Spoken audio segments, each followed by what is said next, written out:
हिंदुओं का वोट लेकर हिंदुओं से ही धोखा। मोदी शाह ने वो किया जिसकी किसी को नहीं थी उम्मीद। वक्फ बिल के नाम पर बरगला रही है बीजेपी। और क्या अब भी हिंदुओं को करना चाहिए मोदी सरकार पर भरोसा?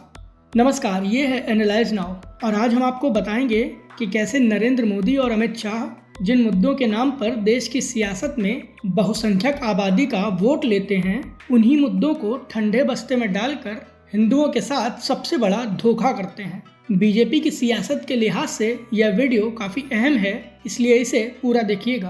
प्रधानमंत्री नरेंद्र मोदी और गृह मंत्री अमित शाह ये वो नेता हैं जो कि खुद को हिंदुओं का सबसे बड़ा हितैषी बताने का कोई मौका नहीं छोड़ते हैं। काफी हद तक तो सियासी तौर पर हम भी इस बात को मान जाते हैं, लेकिन कुछ मुद्दे ऐसे भी होते हैं जो बीजेपी हिंदुओं को लुभाने के लिए उठाती तो बड़े जोर शोर से है, पर बात जब उस मुद्दे को अमली जामा पहनाने पर आती है तो मोदी सरकार सुस्त पड़ जाती है। और यही असल में हिंदुओं के साथ सबसे बड़ा धोखा है। याद कीजिए कि वक्फ बोर्ड का मुद्दा कब से चल रहा है। पिछले साल हरियाणा में बीजेपी ने यह मुद्दा उठाया था और वक्फ बिल संसद में पेश किया गया था। आपसी सहमति के ढकोसले के नाम पर इसे जेपीसी के पास भेजा गया। हिंदुओं को लगा कि चलो ठीक है, थोड़ा लोकतंत्र खेल लेते हैं। हरियाणा में बीजेपी को फायदा हुआ और विधानसभा चुनाव में बीजेपी ने हारी हुई बाजी जीत ली। इसके बाद आए महाराष्ट्र विधानसभा चुनाव में भी वक्फ का मुद्दा छाया रहा। महाराष्ट्र विधानसभा चुनाव के नतीजे आए और बीजेपी की लीडरशिप वाले एनडीए गठबंधन को बम्पर जीत मिली। लेकिन जिन हिंदुओं को उम्मीद थी कि विंटर सेशन में जेपीसी की रिपोर्ट के बाद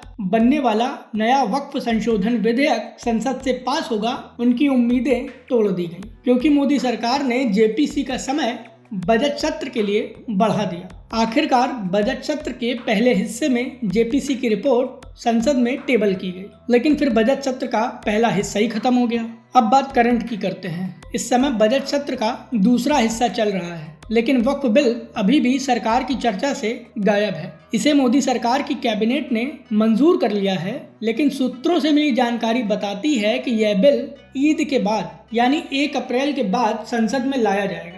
संसद का सत्र 4 अप्रैल को खत्म हो जाएगा।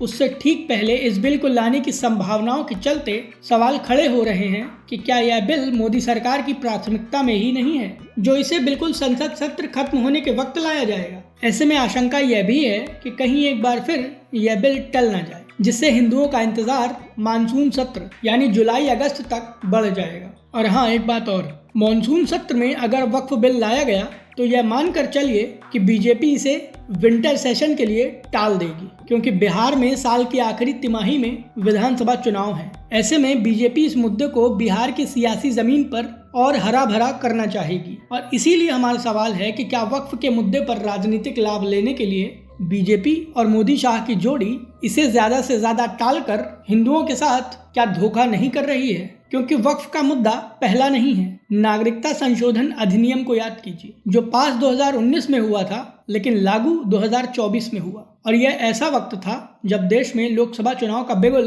बजने वाला था। इतना ही नहीं, प्लेसेस ऑफ वर्शिप एक्ट भी कुछ ऐसा ही मुद्दा है। बीजेपी के नेता इसे खत्म करने की बात तो करते हैं, लेकिन सुप्रीम कोर्ट में इसको लेकर केंद्र की मोदी सरकार अभी तक अपना पक्ष नहीं रख पाई है। जनसंख्या नियंत्रण बिल से लेकर यूनिफॉर्म सिविल कोड जैसे मुद्दे मोदी सरकार ने अभी भी अपने पिटारे में सजा कर रखे हैं, लेकिन उसकी चर्चा करने वाला कोई नहीं है। और इसीलिए हमारा सवाल है कि क्या बीजेपी और प्रधानमंत्री नरेंद्र मोदी देश की सियासत में हिंदुओं का वोट लेकर उनके ही साथ धोखा तो नहीं कर रहे? क्योंकि ये लोग वादे तो 10 टन वजनी करते हैं, लेकिन उसका नतीजा हिंदुओं को किलो से भी कम मिलता है। इस बारे में आप क्या सोचते हैं? प्लीज़ अपनी राय हमें हमारे कमेंट बॉक्स में ज़रूर दें। वीडियो पसंद आया हो तो प्लीज़ इसे लाइक करें और हमें सपोर्ट करने के लिए हमारा ये वीडियो शेयर करें।